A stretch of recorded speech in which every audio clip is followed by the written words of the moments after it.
What I really like about your writing style is that your characters are so rich. They, with a lot of writers, it's just the story and the people and how they interact is all you know. But in your stories, when a pilot's flying the plane, you can believe that he knows what he's doing, that he knows the controls and where to turn.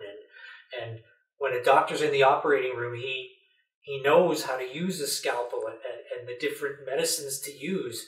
And a baseball player knows how to throw a curveball as well as knowing that he loves his mother and that something happened and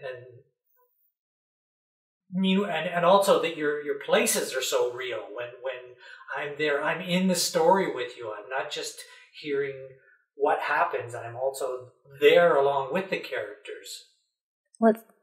How do you do that? Which part? How do you create the world and how do you create these characters to be so believable? Do you know anything about medicine and flying planes and how to be a lawyer and an investor? Some yes. Do I know anything about them? Sure, I've done lots of research. Some of them, of course, I have a background in medicine. I have a number of a lot of years invested in medicine since I'm a natural medicine.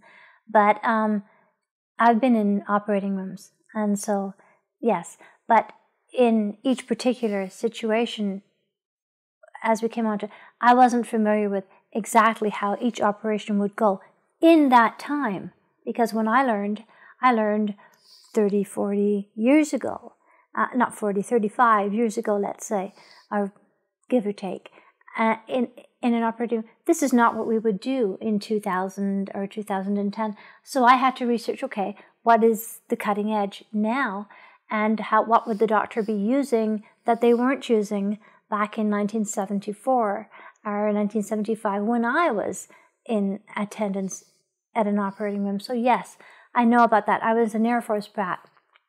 Love planes, know a lot about aviation. Have a particular affinity for Falcon planes. Have I ever been in one? No. This is a dream of mine. If Falcon is listening, I think you owe me one. But no, I haven't been in a Falcon, but I could probably fly one at this point. That's how much research I did on those. So yes, a lot of research is involved.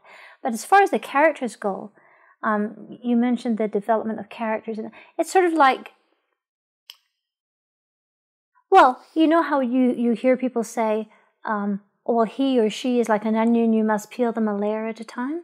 And we're talking about real people here, complex people.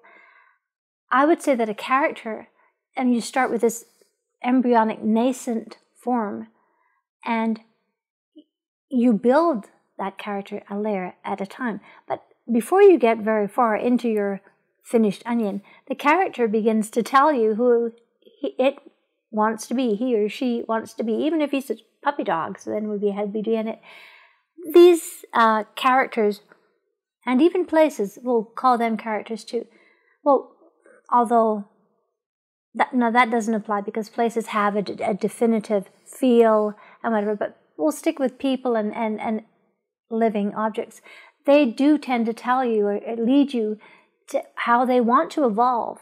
And I find this a fascinating process because after a while, I'm not in the driver's seat, and they are, and they seem to want to be. And my job is just to let them out and see how deep they go. Some wells are deeper than others, and I find it's a delightful journey to take with them.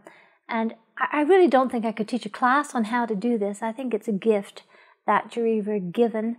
All things that we do that amount to, but all gifts we have, all abilities we have are gifts that we're born with, that we're given, and how we use them is what makes the difference, such as, music and art and all the other things that are involved in my life. I can't take credit for any of those things, because they're gifts, they were given. So I couldn't teach a class on any of those things. The mathematics of music, yes, but how to write the song music I write, no. I could teach the mathematics of how to write a book or how to create a character, the architecture of that. But I couldn't really whatever the magic is that makes it work, I believe that comes through us. I believe that is given to us from above. And so I don't think it's something that can be taught.